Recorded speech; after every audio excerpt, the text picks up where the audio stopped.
Hi everybody, I'm Zilla Blitz and welcome. Today we're going to do a deep dive overview of 1920 Nest of Eagles, published by Phalanx and designed by Jaroslaw Flis.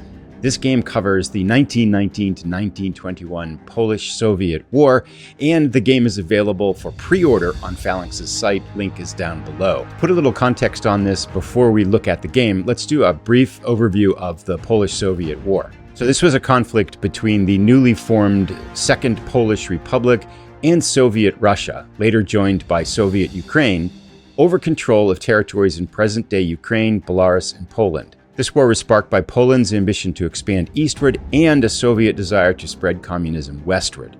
The war saw shifting front lines, with Poland initially advancing deep into Ukraine before Soviet forces counterattacked and reached the outskirts of Warsaw in 1920.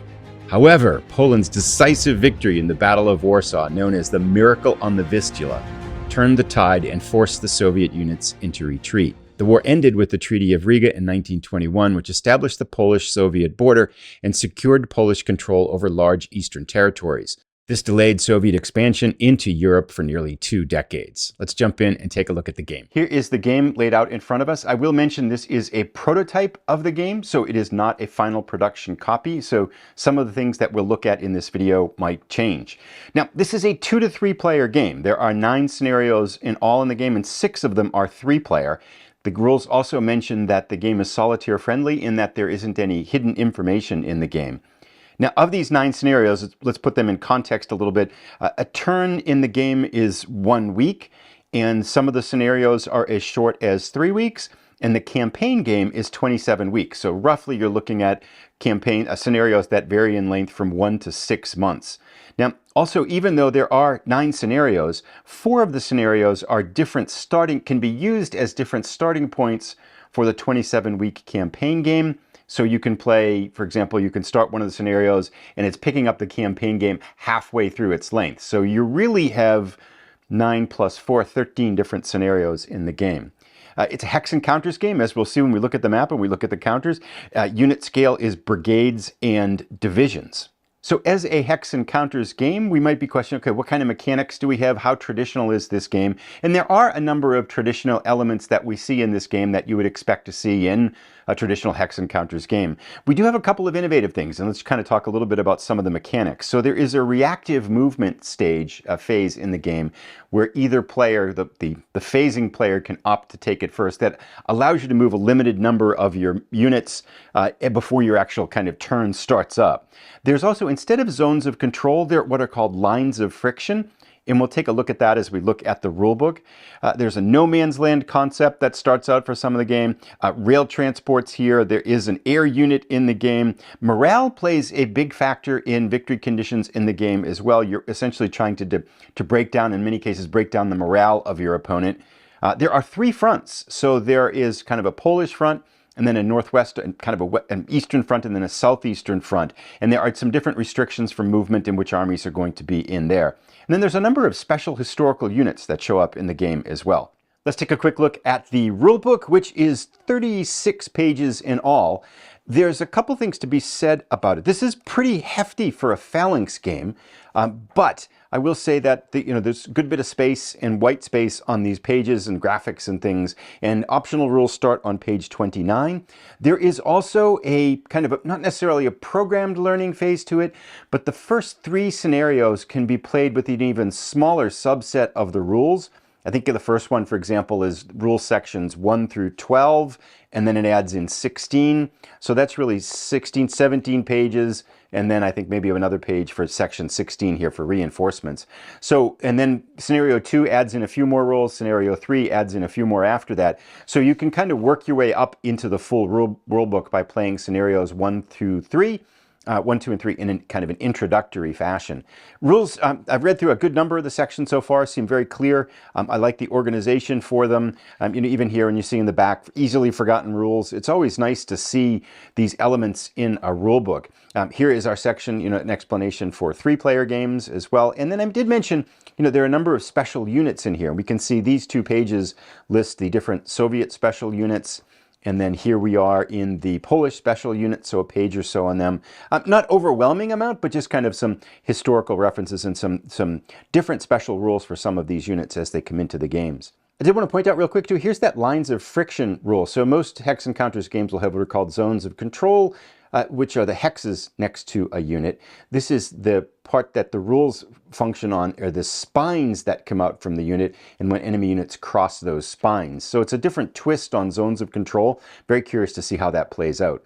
If we take a look at the sequence of play, it's got some unique twists on it with this reactive movement phase that can happen actually in 3 places, at the beginning of a turn, or then optional for both players in the middle of the turn, and then later on in the turn. So the turns have a number of kind of back and forth elements to them, although in essence it is one side goes and then the other side goes. But that reactive movement phase is kind of a blending of the two, where both sides have an option to move within a turn. Although this can look like a lot of rules with the kind of the examples of play and the graphics and the spacing and the rules in here, I think they've done a really nice job with this, and I think the clarity here, I'm going to give this a 4 out of 10 on the complexity scale.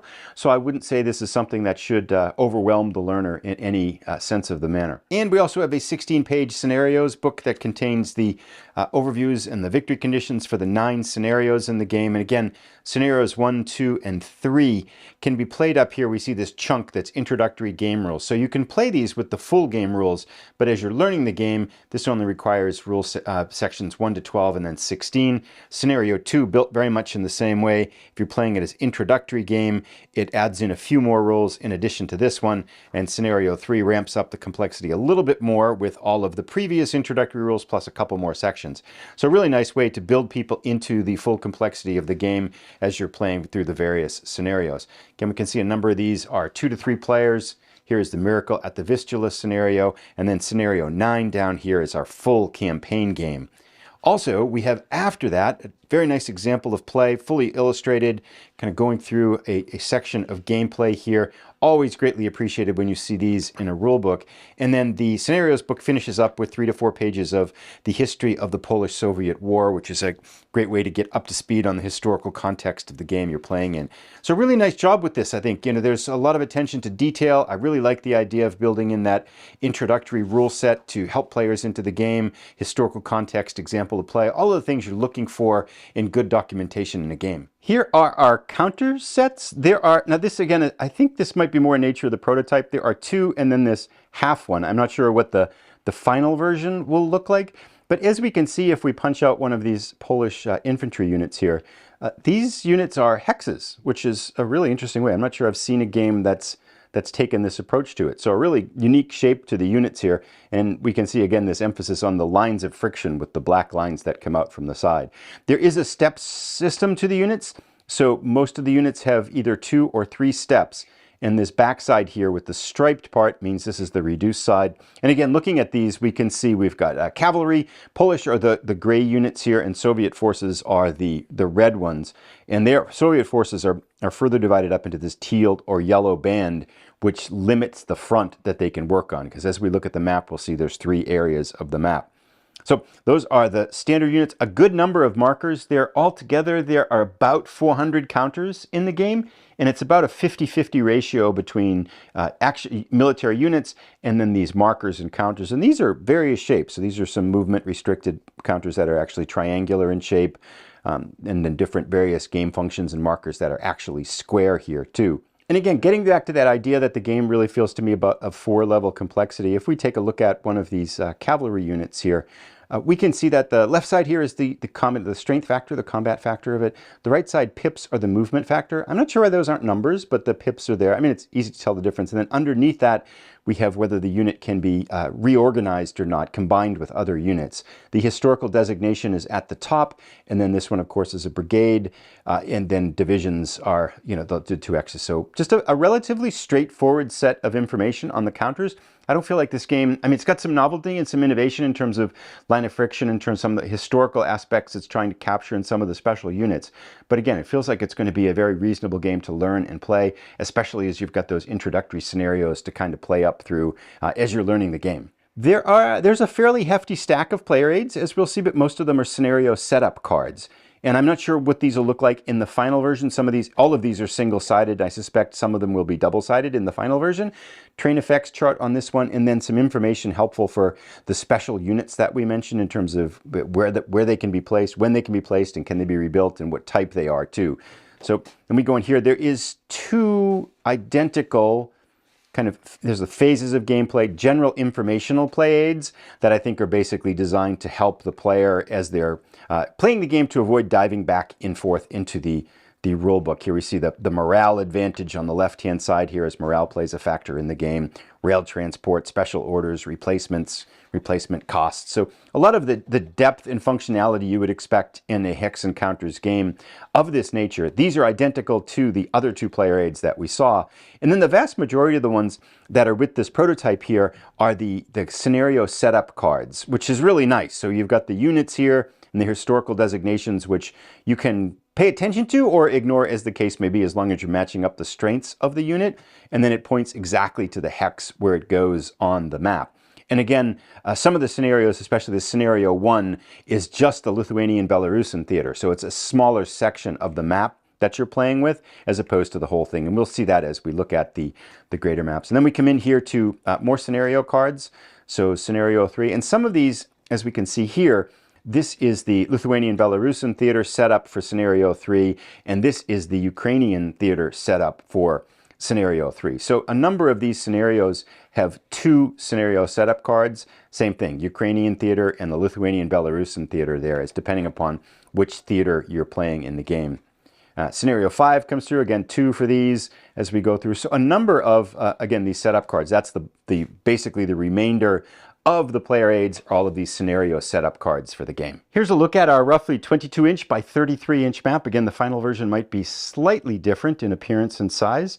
There are no cards as well in the game, should mention that, and there is so nothing card assisted or card driven in this game. There are a couple of dice that are used with the combat, and we'll take a look at that in a moment. I like the look of this map. It feels very appropriate to the time. I'll show you some close-ups as we go through it, but we can clearly see what's going on in terms of function and terrain, so I think it's done a really nice job with this. I should mention as well that the hexes here are 3/4 of an inch from side to side. The units are 5/8 of an inch. And stacking goes, you can have 4 units in a stack, so there'll be a moderate amount of stacking going here. The only exception is Warsaw, that has a stacking limit of 5 counters, 5 units. So there will be some stacking factors that go in here. We can see on the left-hand side here, I'm running my hand. This is the time track and the turn track, a map key down here. And then over here, we are tracking morale. We'll talk about that as we take a quick look at this attack strength and defender strength, the combat results table, because that's a little bit unique, and it kind of highlights a couple of aspects of gameplay that are worth pointing out. Here's our combat results table. Let's take a closer look. We can see in the top, we've got the attacker's strength, 1 to 8. Basically going to compare it to the defender's strength, 1 to 8, and that's going to give you a number in the middle. Now this number can be modified by special orders that change that number, but this is the attack success rate. Then you roll 2 dice, and if you are equal to or less than that success rate, so say the attackers have 3 and the defenders have 4, and you get a 6 but roll a 5, that attack would be successful. And one of the things the game mentions that there's not a tremendous amount of casualties from combat that are inflicted. Instead, what happens, it means that the defender's unit has to retreat and the attacker's unit can advance.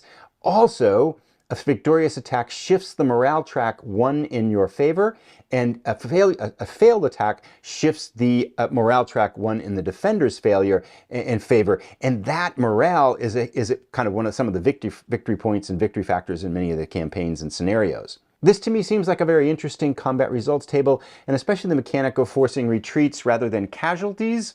Although there is a step system, you're going to incur casualties in terms of retreat that aren't effective in elements, but the major result of combat is forcing a unit to retreat, and then if a unit struggles to retreat, that's when they're going to have casualties. And lastly, a couple things to mention as we look at the map too. There is supply modeled in the game, so you're going to be tracing supply lines to various areas, and we can see that's a little bit tricky to see from a high up level up.